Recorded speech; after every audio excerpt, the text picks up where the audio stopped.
Mr. Dinniman, sir, how you doing? Hey, how's it going? I'm fine, thanks. Thank you so much for speaking to me. I really appreciate it. Hey, no worries. No Uh-huh. worries. The first thing I was just it's quite funny. I was just while I was waiting for the interview, I was just spotted that you were on YouTube. You got a tattoo with your fellow the narrator Yeah, who I got this one. he, is quite curious that the narrator got it in a in a cheekier place than even the writer of the book himself. No. Well, so I mean, I have tattoos. He didn't have any, and I just got a tattoo with solidarity. He made a bet that if we got X number of people on the stream, he would get a tattoo on his butt, and he didn't want it at all. And it took him 2 years. And when we got the contract with Audible, I basically made him do it. I said, now we have Audible's gonna, paying us all this money to be exclusive to Audible, so you might as well use that to the best of our ability. So they paid for the tattoo and they flew us out to LA, and that was pretty fun. Oh, that's fantastic. So, I mean, obviously, everything was Cal. The world's Cal mad. So, I'm quite curious how this project came about. Was it your own kind of desire to dive into a brand new universe, or was that someone else kind of pitched you the idea that maybe it was time to do something else, to open kind of readers to something else that you've done? Or I mean, and then when you got into the project, was it easy for you to kind of put some blinkers on and forget about Carl's world and manage to kind of focus on this specific project? You talking about Operation Bounce House, you mean? Yeah, sorry, yeah, Operation Brothers, Yeah. yeah. Yeah. So when I sold the rights to Carl to Penguin Random House, allowed them to do the physical books, they asked me if I had anything else. And that was all part of the deal. And I was like, yeah, sure, darn, I'll sell you another book. They so I had written the first chapter already of Operation Bounce House. It was an idea that had been tinkling around in my brain for years, long, long, long, long, long time. And they're like, great, let's do it. So that was part of the deal. And I had to write it by the due date was January 15th of 2025. And while I was writing that, I was also writing Dungeon Crawler Carl Book 7. So I was actually going back and forth. I would work mostly on Carl Book 7 because that was coming out sooner. And then in the afternoons, I would spend a little bit of time on Operation Bounce House. Nice. And that was a really weird process. So I was going back and forth. And I have to spend like a few hours. Sorry, my dog is. I had to spend a few hours between each session, just decompressing and not, Decompressing, that's the word I was going to say, yeah, yeah. because I couldn't like literally go straight from one to the other. I had to put some Sure. space in between it, but it wasn't. But I was literally writing them both at the same times, and that was very challenging because Carl is obviously significantly more chaotic than Operation Bounce House is, but even though Bounce House is chaotic and crazy and a little over the top, it's nothing compared to Carl. And Yeah. I had to learn to like change my, recalibrate my brain just a little. Um, and when I was writing the climax of Operation Bounce House, I had to pause all I was at that by that point I was working on DCC 8, which is now. So I had to focus on that just for like 3 weeks Uh-huh. and just delve right into it. And I think that reflects itself a little bit in the writing itself because it just goes, the dial gets turned to 11 at the end of the Yeah, climax for Operation Bounce absolutely. House as Yeah. well. Uh-huh. Uh-huh. But I mean, so that I mean, you said that you needed some time to kind of decompress between one book and the other one. But I mean, that it's easier said than done. That. Oh yeah. I mean, especially when this one I felt was more kind of on the nose, kind of metaphorically than the whole universe Right. you created with Carl, right? So how did you kind of switch that off and kind of change the satire so that it was more in this bounce house world? You just kind of have to do it. It's when I was writing Bounce House, I what I would do is I have a different playlist, for example. music wise because I always listen to music while I write. I I spend usually before I start writing a session, I usually spend a full hour rereading the previous day's writing session, Right. and getting myself into that mindset. And you're right, it's easier said than done, but deadlines are a very, very Yeah. helpful They get thing you on to the me. ball. Yeah. And and the whole world was blowing up at that time too, and it still is, but it was much easier to I wouldn't say easier, but it was not as difficult as it might sound to like switch gears into, like you said, more on the nose satire of Operation Bounce House as opposed to like the over the top general chaos of Carl. And Carl is already baked into my bones and my Sure. mind and my bread, so that comes very, very naturally to me. So when I go the other way around, when I go from writing Operation Bounce House back to Carl, there's not as much preparation needed. I just go right into it, Uh-huh. if that makes sense. Yeah, no, 100%, 100%. Yeah. I mean, I mean, you said that it was kind of it wasn't that difficult to switch between the two tones. Carl, the original Carl, is being pitched by a lot of people as kind of like a mixture of the Hunger Games by way of Hitchhiker's Guide to the Galaxy. This one for me, I don't know if you agree. I kind of it was kind of like a mix of Zack Snyder's Rebel Moon, but much better version for me, compared with a bit of kind of Bill and Ted's Excellent Adventure, that kind of thing. But at the same time, politically it was a lot more on the nose than those two examples. Yeah, no, I actually like that comparison. I never watched the second Rebel Moon. But I watched the halfway through. I got halfway through the second one. Yeah. but I like the idea of Bill and Ted's just because Bill and Ted's is about even though they're Bill and Ted are very dumb in the movies, they're about normal people that aren't quite up for the task, but they rose to the challenge anyway. Hmm. And that's kind of what that's kind of what I wanted to do. Yeah. 100%. So like Rob, you created this planet where most of the people kind of they're working as farmers basically. Mhm. That was kind of where I got the that Zack Snyder idea from. Yeah. I'm quite curious why you decided to kind of set them on this planet and have that kind of mindset, kind of Well, agricultural farmers mindset.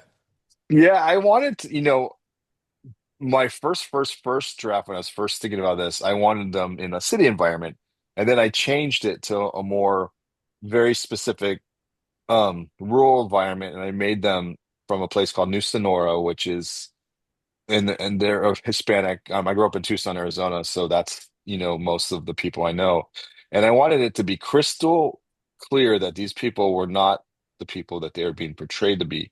These are farmers, and they're still regular people. They play video games. They have a band. They have internet access, but for the most part, they're very isolated, and they're just living their lives, not bothering anybody, not doing anything wrong. When bam, people are like, well, it doesn't matter that you're not doing anything wrong. We're taking what you have. Yeah. And in order to, make that medicine go down, we're going to tell everybody that you're terrorists. And that I didn't want there to be any sort of, question on who was justified in that matter. I wanted to Yeah. be, I like to blur the lines on so many things, but in that particular one, I wanted it to be crystal clear. And I thought, young farmers that are just living their life was a good way to do that. Mhm. Yeah, I mean, by extension as well, I really appreciated the fact that at the kind of the onset of the story, the settlers there, they cherish kind of items that they have from Earth, and then Mhm. in the blink of an eye, because of what happens in the story, I won't obviously spoil much, but in the blink of an eye, that love and kind of desire to kind of keep cherish things from Earth and from their ancestors can so quickly switch to hatred and genocide. That must have Mhm. been really, I mean, it was very on the nose, but because it is so much a kind of a mirror image of what's going on right now, that must have been really difficult to kind of balance the satire and being so on the nose at the same time, right? Yeah, that's always a tightrope. It's always a tightrope. Carl, it's a lot easier, I think, just because it's so over the top and so ridiculous. But with Operation Bounce House, you're truly threading a needle with that sort of thing.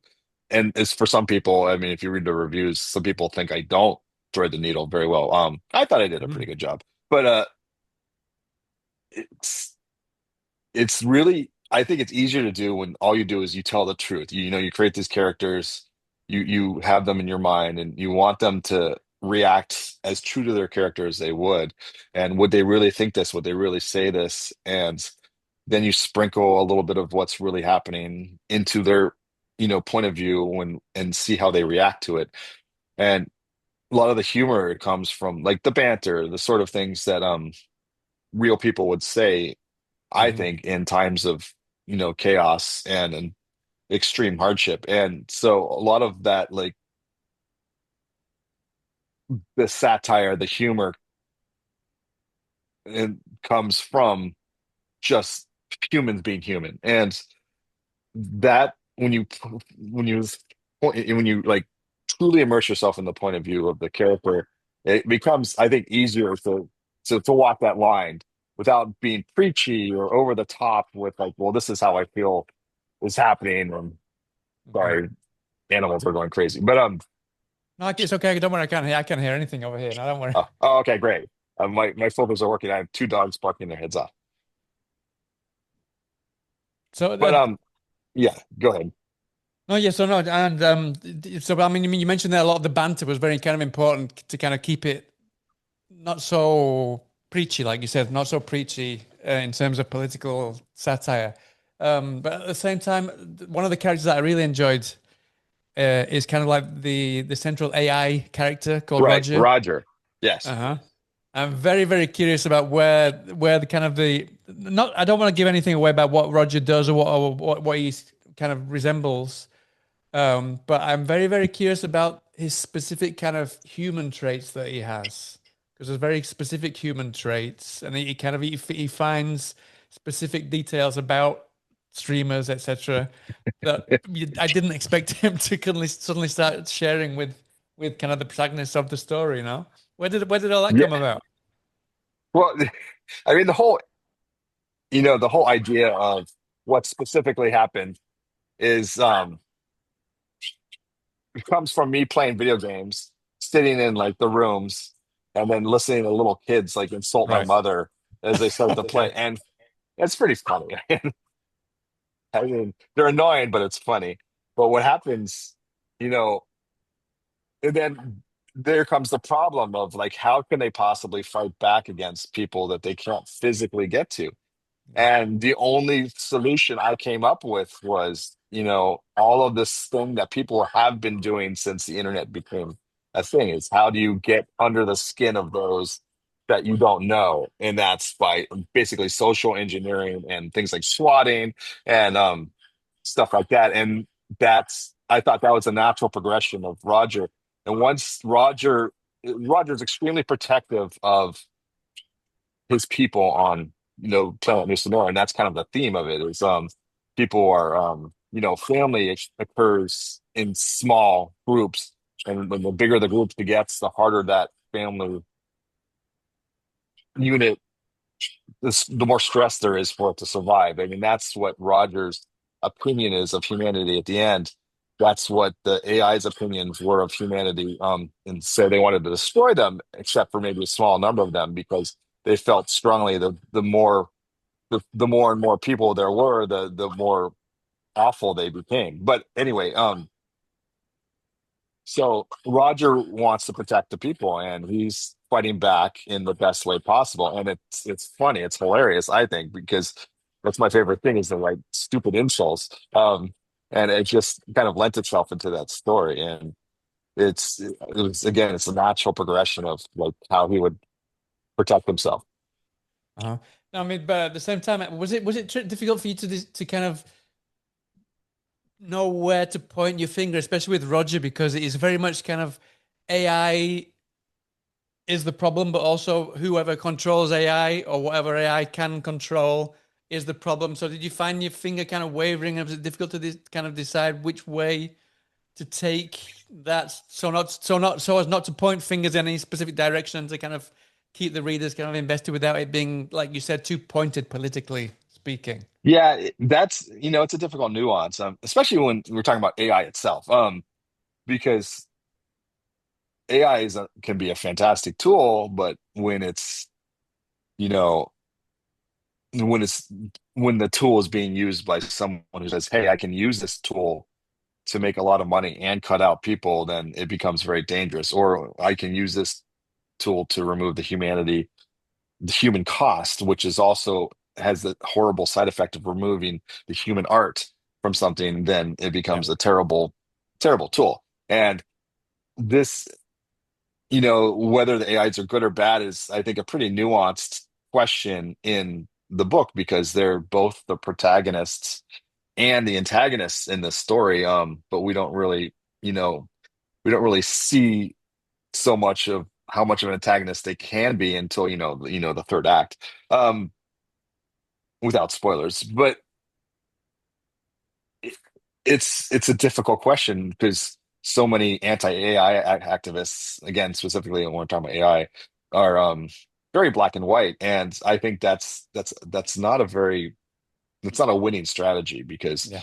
I think AI is going to be coming whether we like it or not. But those of us who are artists who don't want AI invading our space, um, we I think we should focus on the good of what human art can do as opposed to how good AI art is. I mean that's not a winning strategy either, but it's it's Yes. it's the one that I feel most comfortable with, if Uh-huh. that makes sense. Yeah, yeah, yeah. I think you're also a musician. Is that correct as well? I am sort of, yes. Yeah. So not only this, I, I, so, no, the reason that I asked you is because I often interview quite a lot of artists of bands as well, and it's interesting their approach to kind of combat AI is by recording the the instruments as real as possible, and kind of leaving mhm. in kind of the squeaks and the scratches and the different things that you wouldn't usually expect. So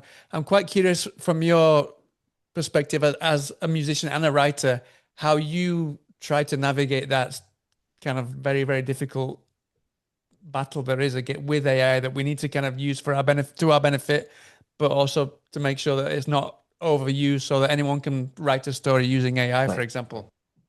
Yeah, that's I agree. The warts and all are the best part of everything. Hmm. The small mistakes that we make are what make us human. And when we are looking at art, what we're really doing is looking through someone else's eyes. We are looking through the artist's eyes, um, and it's filtered based on both their vision and their ability to create whatever it is they're creating.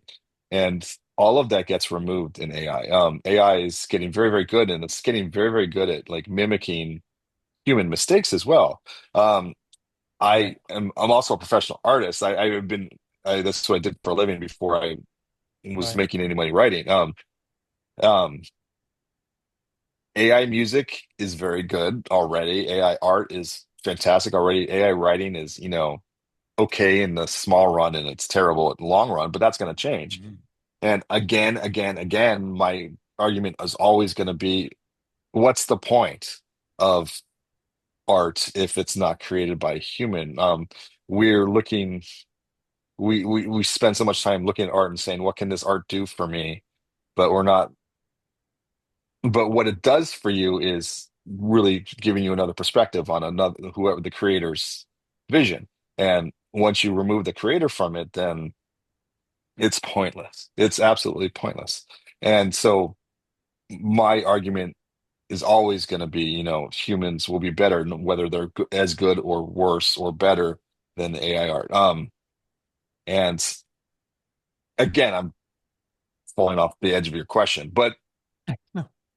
it, I just I don't see it hurts my heart to see people embracing AI in such a way that is the most precious part of humanity, and that's Yeah. what we create. Hmm. No, no, I 100% agree with you. It's like my two kids. instead of deciding what to do at the weekend, they'll look up Chat GPT and start looking for ideas. And it's just like just simple things Yeah, like that are just taken away from us. It's horrible. Yeah, yeah. yeah, Uh-huh. it truly So, is. yeah. Oh, you talking about filters. I love the way that you paint some of the huge scale battles in this book. Um, my son, for example, loves watching streamers play games, which is something that I Hmm. detest. It's just I just can't. The I Twitch need the streamers, yeah. handset. I need the handset in my hand to play the game. And you really, really make it feel like I've got the handset in my hand in these full scale battles. But they don't just feel like video games, they feel like full all out World War II full scale battles. So I'm quite curious how you kind of struggled with yourself or how you found that right balance to make it feel like full scale warfare, but at the same time add that PlayStation playability, but make it feel palpable and real and life threatening at the same time. Well, funnily enough, I think, playing video games has really helped me as a writer in terms of dealing with that sort of thing. I wrote lit RPG for years. I still write lit RPG. I mean, Dungeon Crawler Crawl is a lit RPG, which is, books with video game rules permeating the world that they're set in. And that top-down view of battles that you get from playing video games, I've like transferred that to the action sequences I write. Whenever I write an action sequence, I tend to see everything from the actual eyes of the point of view character when I'm writing, but I'm Mhm. also have a second screen up in my mind basically. That's a top-down view of the battle. Right. And I see where the character is and I see what else is going on at the same time. And then I meld all that together with, you know, what I've been writing. I've been writing my whole life. So it's I try to mush all that into like the scene of chaos. I always like writing shorter, more clipped, faster sentences. And then just having the action sequence and having things happen, explosions happen where you don't know where they came from. The point of view character doesn't know where they came from, but in my mind, I can see what's happening and maybe something and it's all chaos. And that's the chaos of playing like large scale battles in video games. It's the chaos of like watching and reading accounts of real battles. Joe Abercrombie, the author, he Right. writes battles very, very well, and I like Mhm. to reread some of his battle scenes from his, the Blade itself. Um, and it's all of that together: video games, other books, watching experiences. It's fun for me to like mash that all together into a single narrative, especially when I'm writing in first person um point of view. It's fun for me. Uh-huh. I mean, It's but my having favorite part. I mean, you can definitely tell because it's just so beautifully detailed, so minusculely detailed. I'm quite curious because you said you're an artist, but you are an artist, but you started before you writing as an artist.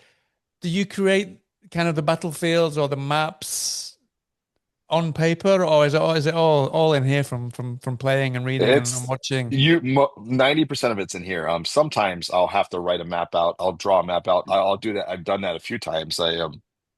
Like in book 5 of Dungeon Crawler Crawl, for example, the Butcher's Masquerade has a very complicated battle because they're in two separate ballrooms that are on different floors, and but they're fighting each other because they can touch each other even though they're in, but there's Mhm. people moving from one, and that required me to like map it all out, and that map is actually physically in the books too. I hired someone else to finish it, but I originally drew it myself, and then. So I like to draw battle maps. I did that as a kid. I mean, that's not what I sold as an artist. I mostly drew pictures of cats. Right. But yeah, no, I do like to map out large scale battles ahead of time. It's like you're playing like a game of Risk, or or something else like Stratego is another game I really liked.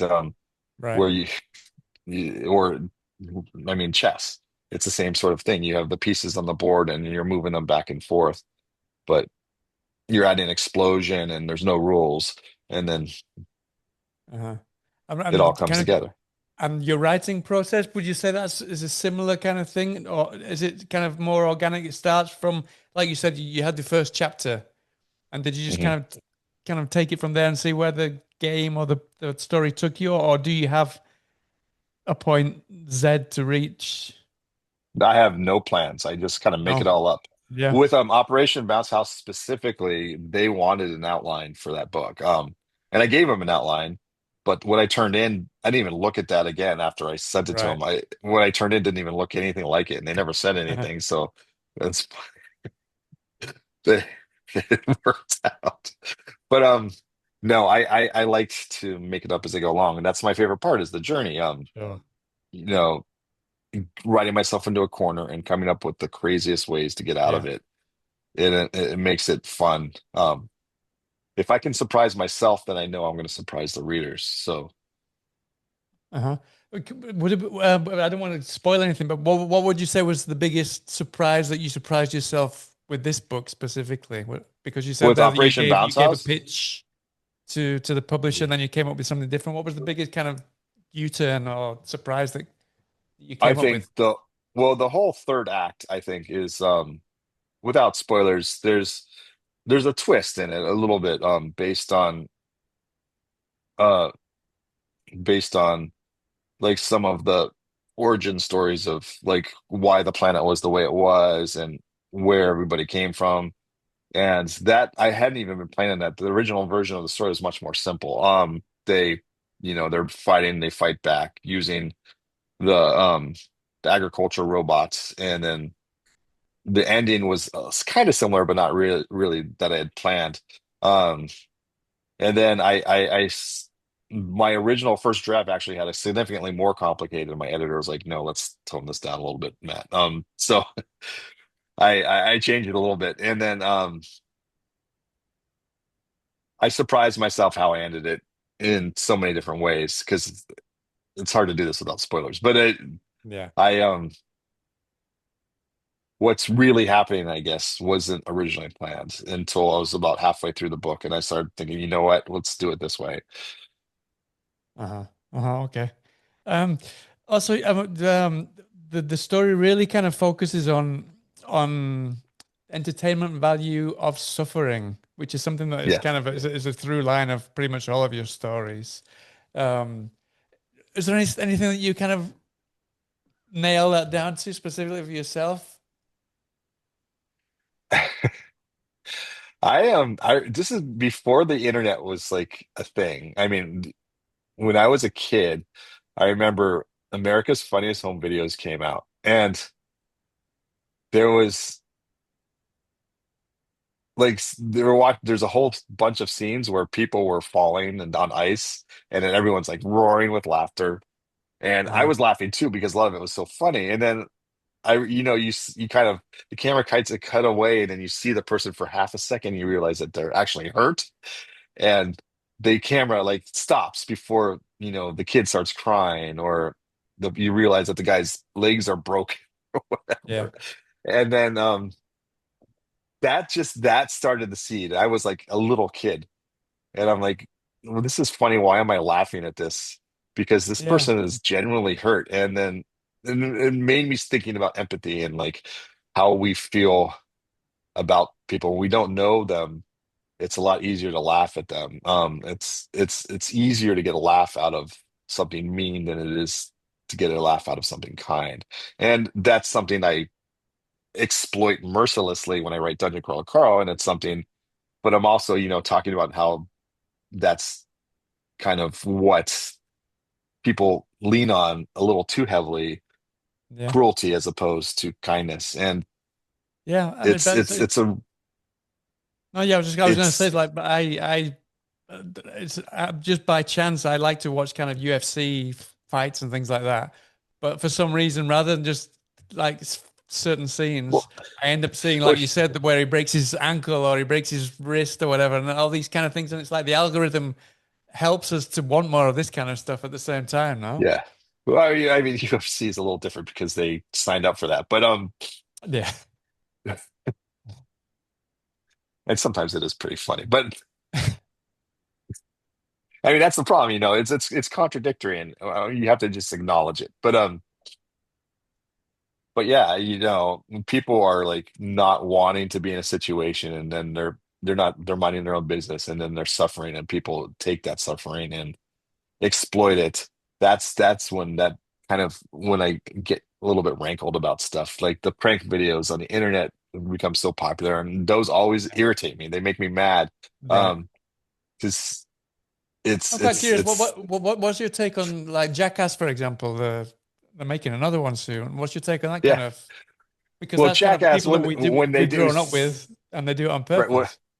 so when they do stuff on purpose, and they do stupid stunts to get themselves killed, and they end up like knocking their teeth out. I mean, that's fucking hilarious. I mean, it is because they're dumb, and they know every single one of those guys are professional stuntmen. They know what they're doing. They're getting themselves into, and that stuff I think is funny, and stuff like the Borat stuff where they're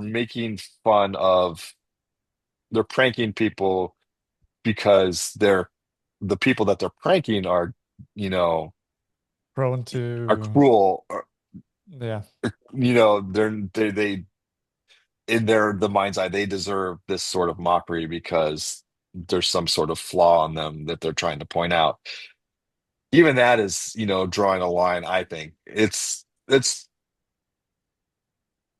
truly when it's truly innocent people that are not doing anything wrong that are being like lampooned or being um tricked just for laughs. That's the sort of thing that really, I don't find that humorous at all, honestly. yeah.